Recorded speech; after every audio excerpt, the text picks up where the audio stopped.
that are threatened to lose. And so I think that's one of the big issues with gender. I mean, all the issues we are tackling here, subsistence farming, livelihoods, they don't, I mean they do, but they are not factored into the GDP and the national economy. So they come very last. It's like an afterthought. And I think that's one of the big problems. What I really liked about the film this morning, when this coping mechanism that were portrayed, for example, an area that is used to receive flooding, where they did build the stoves, because I mean a lot of money, I mean more and more money has been diverted from development funds to humanitarian aid to cope with natural disasters, for example.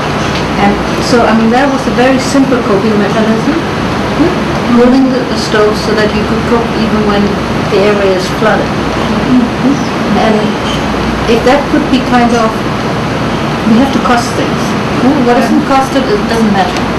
So if you can use that, not the production cost of the stove, but the savings of life and food distribution, what it relates to, then it again starts to make sense. And you will reach out, for example, to those organizations providing humanitarian aid. And again, the money comes from the governments. So if you can prove that... I completely agree with that. Speak about even... I'm sorry. Sorry, you're the mic.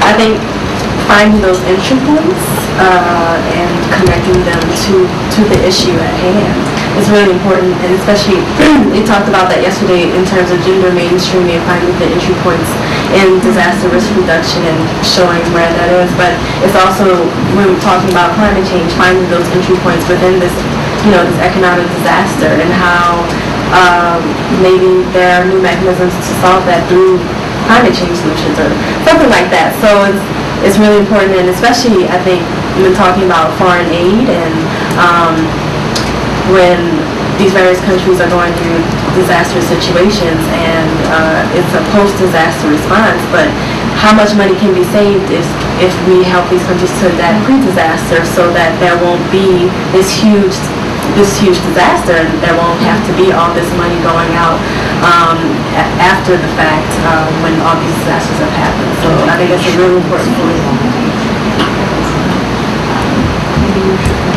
Yeah, and again, I think obviously we should also insist on the issue of the responsibility for historical emissions and things like that, but at the same time that tends to be a kind of much more a moral argument, while the arguments that we are putting forward are the ones that are going to be listened to, and the question of the cost, and the question, for example, big fear that a lot of the northern governments is that of immigration.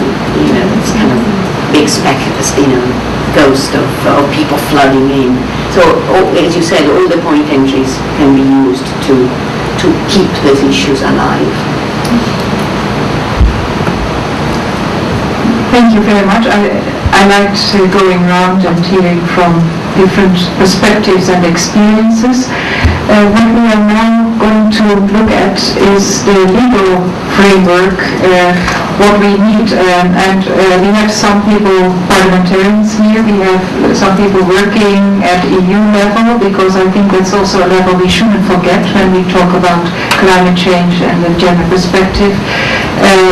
We have people working at global level, so maybe we can try to do some brainstorming first around legal issues. And you will write it down, okay.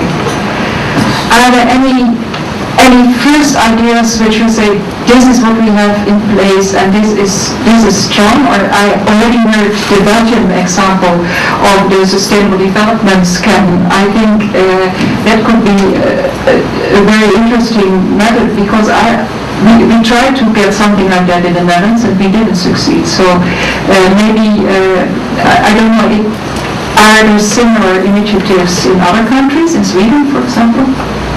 Well, I was asked 4 years ago to make a review of how the Swedish Environmental Protection Agency, their environmental policies actually influence gender equality, and it was interesting to hear that the Swedish Environmental Protection Agency was just surprised that they had to deal with gender. They didn't know how to do it, so they had to have someone external to do that for them. And it was just a brief overview of what the present state were at that time. But I think that it's still the case that it's difficult to integrate environment and gender equality, which it shouldn't be, because as I see it, gender equality is part of the social dimension of sustainable development, and that's something perhaps that you could argue for in Belgium if you're about to have indicators for sustainable development, to argue that gender equality is actually part of sustainable development. It's not something that's added onto it, it's part of it. And it has been part of it since Rio at least, so it could be a way to argue for it. Maybe you can pass on if there's any other experiences,